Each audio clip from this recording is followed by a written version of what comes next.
buenos días compañeros, buenos días biólogo. Mi nombre es Carlos David Hernández Lucas y les voy a hablar acerca de la reproducción en moluscos en general. Como primer punto tenemos la reproducción en moluscos bivalvos. Sabemos que los moluscos bivalvos lamelibranquios o pelecípodos constituyen un grupo de notable interés desde el punto de vista de la reproducción. Como sabemos, es una especie con un gran potencial acuícola. Los bivalvos los podemos clasificar en protobranquios, lamelibranquios y sectibranquios, cada uno con su notable diferencia. Generalmente estas especies son gonocóricas o unisexuales. Esto hace referencia a que tanto macho como hembra tienen solo uno de los dos posibles sexos. También se encuentran diferentes tipos de hermafroditismo, que van desde el más estricto, permanente y con reproducción simultánea de gametos de ambos sexos, hasta los cambios múltiples de sexo a lo largo del ciclo vital. Y en contrapartida son muy raros en este grupo los casos de dimorfismo sexual. Aquí vemos el esquema de lo que es un bivalvo en general. Tipos de hermafroditismo. Tenemos el hermafroditismo alternativo, el hermafroditismo funcional o simultáneo, el hermafroditismo consecutivo y el hermafroditismo rítmico consecutivo.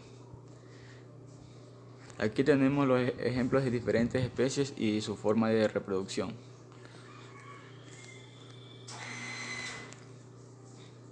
Morfología de la gónada, tanto lateral como ventral. Bueno, sigamos. En el proceso de la reproducción también tenemos la gametogénesis. Y la gametogénesis es la formación de gametos por medio de la meiosis. El desarrollo de la gónada es muy precoz en lamelibranquios, hasta el punto que en especies como Baneripus decusate aparece ya una gónada en primaria en ejemplares de 4 a 5 milímetros de longitud. Tenemos diferentes factores que influyen en la gametogénesis. Tenemos la temperatura, el alimento y los factores endógenos. Puesta. Una vez que la gónada ha alcanzado el máximo desarrollo y las células sexuales adquieren su completa madurez, tiene lugar la expulsión de gametos o puesta, cuyo inicio responde normalmente a una combinación de factores orden genético, térmico, mecánico y hormonal. Aquí podemos ver claramente la gónada, o en este caso el ovario. Está resaltado con la letra O. Y como podemos ver, es fácil de diferenciar ya que tiene un color bastante llamativo. Factores que determinan la puesta o que influyen en la puesta. Tenemos la neurosecreción, tenemos estímulos mecánicos, tenemos la época de puesta, los diferentes estímulos químicos, la iluminación y la temperatura.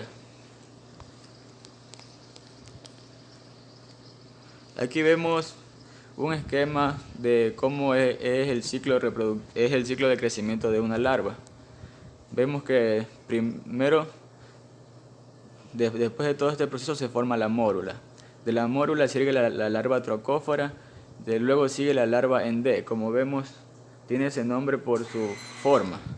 Luego tenemos la larva umbonada, y para después seguir con la larva Beliger, y luego ocurre el famoso asentamiento y la metamorfosis para luego dar paso a juveniles.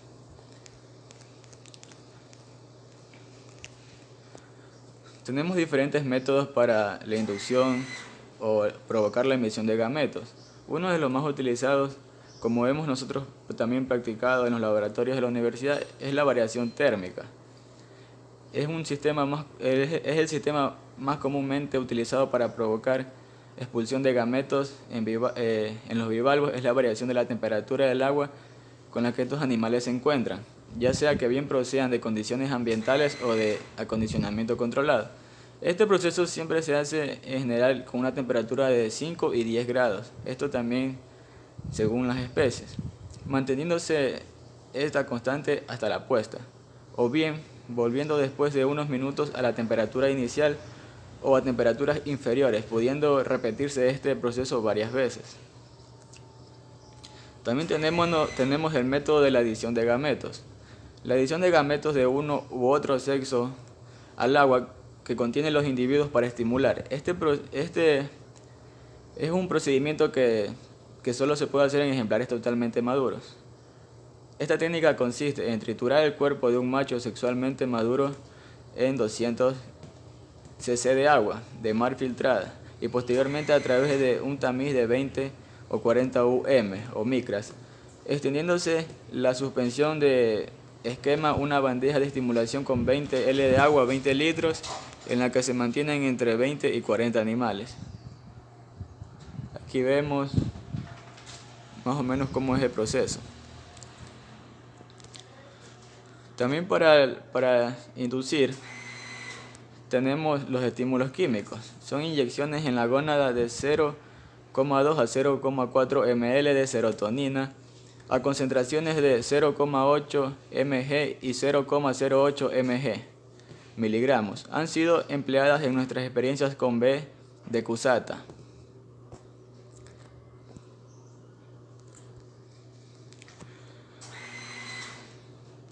Luego tenemos el desarrollo embrionario.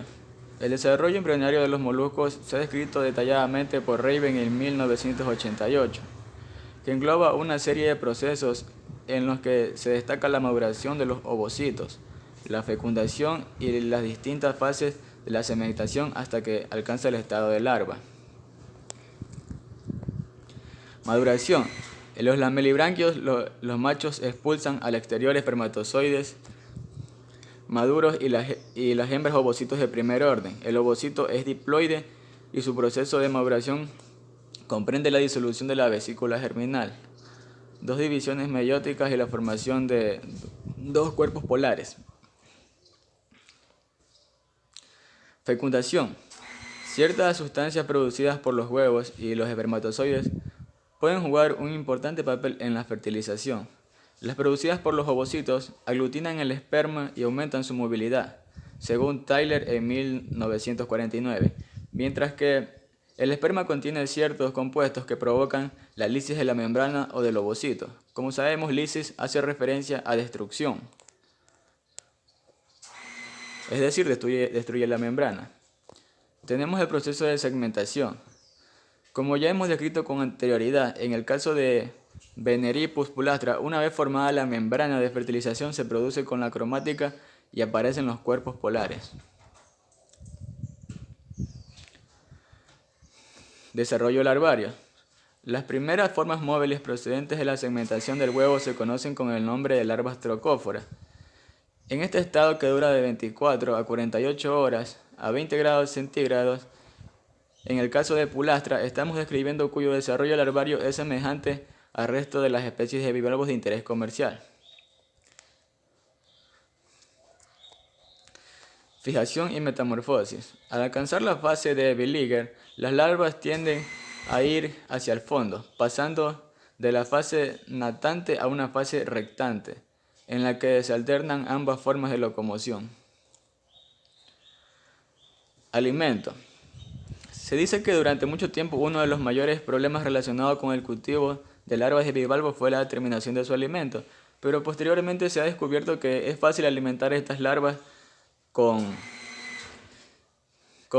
algas unicelulares, que es uno de los métodos que más se utiliza para la alimentación de los bivalvos.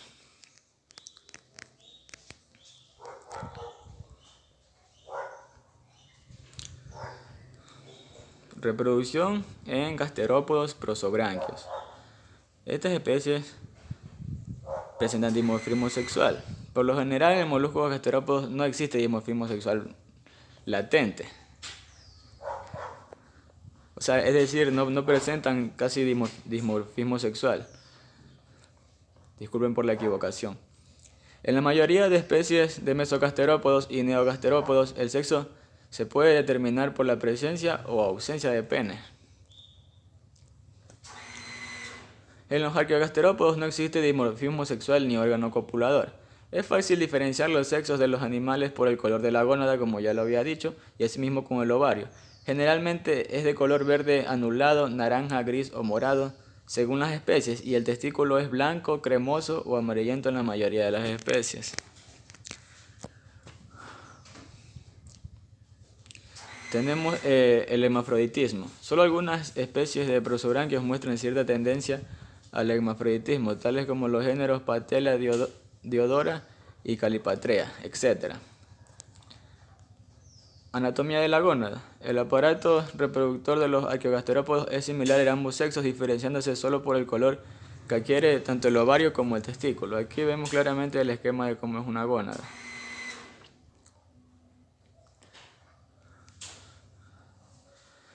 Luego tenemos la gametogénesis, que esta la podemos subdividir en diferentes fases, que son el estado de latencia, estado de recuperación, estado prematuro, estado maduro y estado de puesta.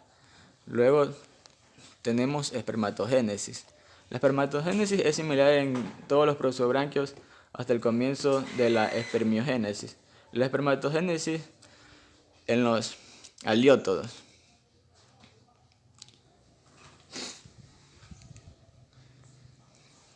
La espermatogénesis tiene diferentes fases que van desde espermatogonias, que son células pequeñas de forma redondeada o oval de unas 10 a 8 micras, con el núcleo de 8 a 6 micras y con un solo nucleolo.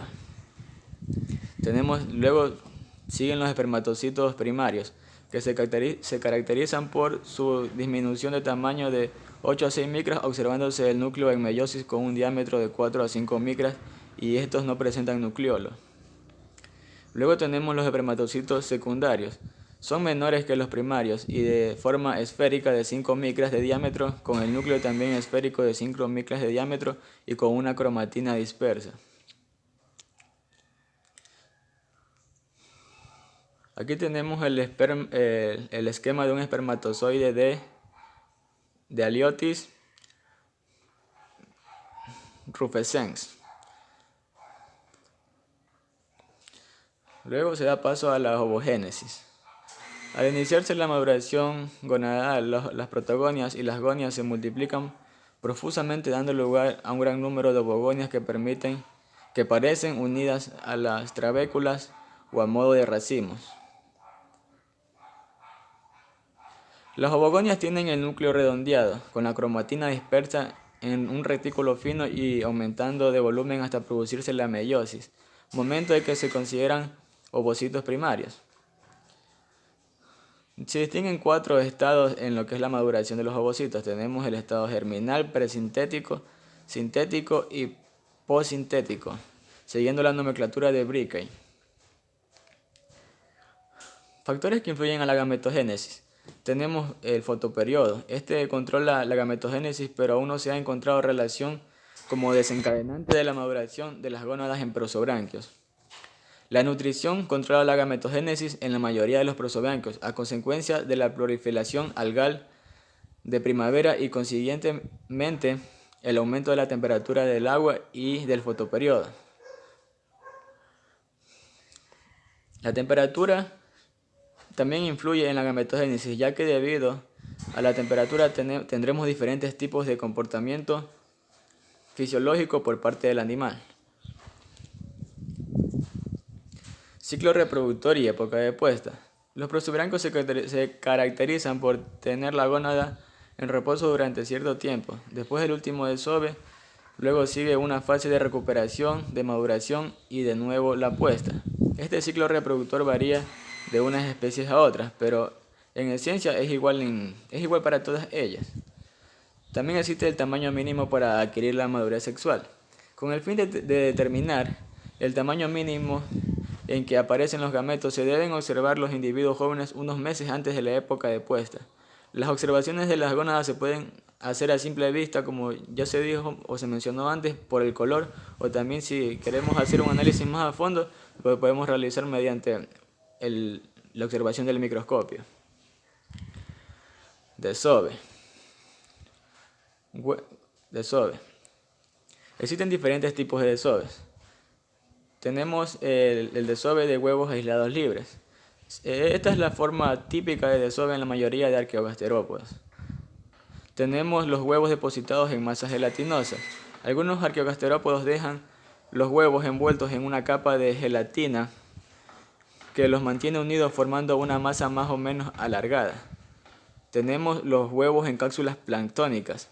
Estas cápsulas están envueltas por una o más capas de diferentes características según las especies y en su interior hay uno o varios huevos. Tenemos huevos en cápsulas fijas a sustrato. La mayoría de los mesogasterópodos y neogasterópodos desovan de este modo. Las cápsulas tienen diferentes formas y estructuras según las especies y en su interior generalmente existen varios huevos.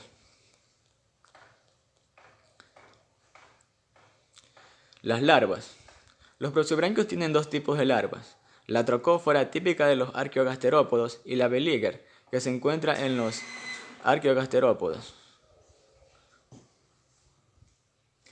En los mesogasterópodos y en algunos neogasterópodos. Es decir, la larva trocófora está solamente más presente en los arqueogasterópodos, mientras que la beliger está presente tanto en arqueogasterópodos, mesogasterópodos y algunos neogasterópodos.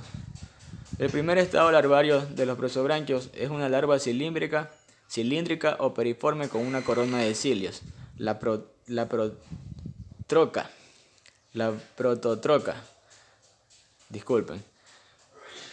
y un ribete apical que puede faltar en algunas especies.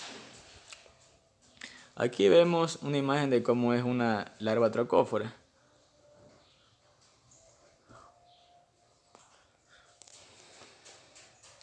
Tenemos la larva beliger.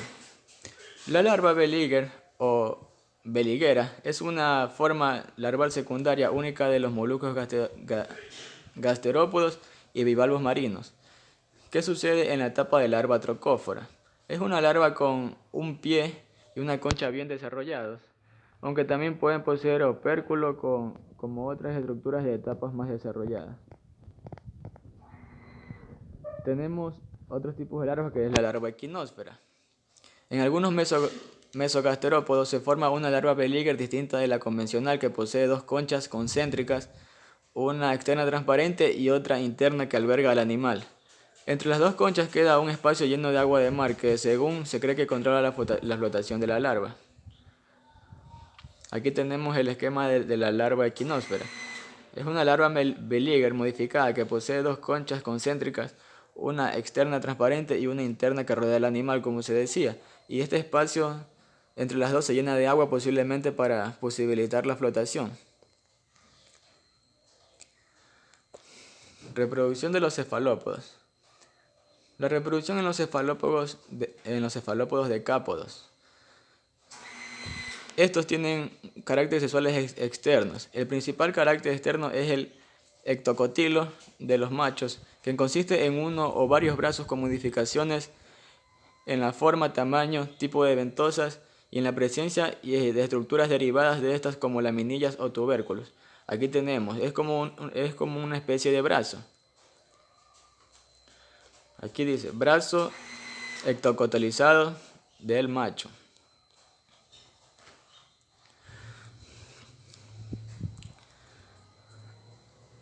Los cefalópodos tienen un comportamiento sexual bastante complejo que está facilitado por el gran desarrollo y centralización del sistema nervioso.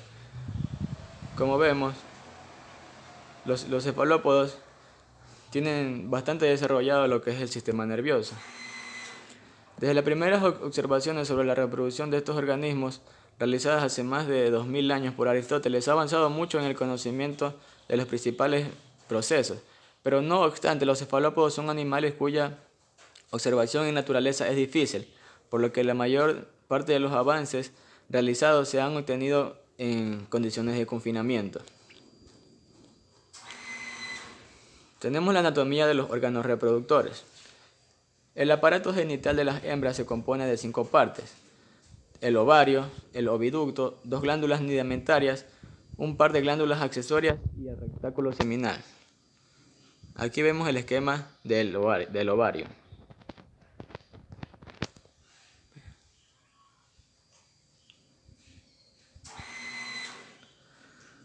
Desarrollo de la gónada. En estadios tempranos del desarrollo embrionario, la gónada aparece como una estructura compuesta de 3 capas: núcleo central de tejido conectivo, una zona cortical con una protogonia y un tenue tejido epitelial, continuo con el revestimiento de la cavidad celomática. Entre 4 y 10 días después de la eclosión, cuando el vitelo interno se ha consumido, el desarrollo de esta protogónada progresa, pudiendo distinguirse el ovario del testículo porque en aquel hay una expansión del tejido conectivo central que invade la zona entre los futuros folículos.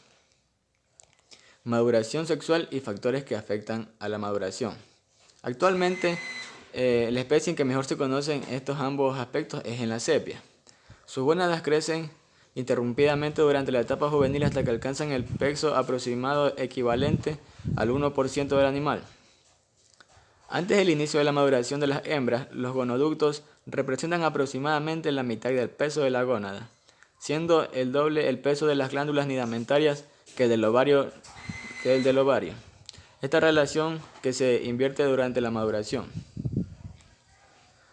Tenemos la cópula, fecundación y puesta. Los estímulos que parecen iniciar la cópula de la naturaleza visual son de naturaleza visual, sirviendo para ello una puesta natural o artificial, o la presencia de hembras o machos maduros. La cópula suele tener lugar al amanecer.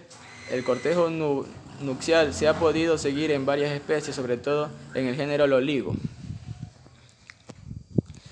Se ha observado que una misma hembra puede copular sucesivamente con varios machos. La proporción de sexos en las poblaciones estudiadas de estas especies ha sido generalmente del 50%. Desarrollo embrionario. Uno de los espermatozoides que rodean al óvulo después de la cópula penetra el microfilo y lo fecunda. Inmediatamente la penetración de los otros espermatozoides queda bloqueada. La entrada del espermatozoide introduce la mitosis. Esto se da entre 30 y 90 minutos después de la fecundación, dependiendo de la temperatura. Se forman los cuerpos polares. Posteriormente, los pronúcleos se fusionan y comienzan la formación del blastodisco, el polvo del animal y la célula por sucesivas mitosis. La segmentación puede ser parcial. Reproducción de los cefalópodos octópodos. Como en todos los cefalópodos, en los octópodos los sexos están separados en la mayoría de casos. Los machos y las hembras son muy parecidos, aunque entre octópodos pelágicos el dimorfismo sexual es bastante acusado. En octópodos la fecundación es interna y los espermatóforos son colocados por el macho en el interior de la cavidad parial de la hembra, generalmente sirviéndose de un brazo especializado o etocotilo, al igual que los decápodos, que suele ser el tercero de la derecha o el de la izquierda. Estímulos para la maduración sexual. Se han llevado numerosos experimentos a cabo. Desde la década de los años 50, con Octopus vulgaris en acuario, se han demostrado que si se lesiona quirúrgicamente el óvulo subpenduculado o se disnervan las glándulas ópticas, se produce un rápido crecimiento del ovario, significando una precoz maduración de las hembras, así como el aumento del tamaño de las glándulas ópticas.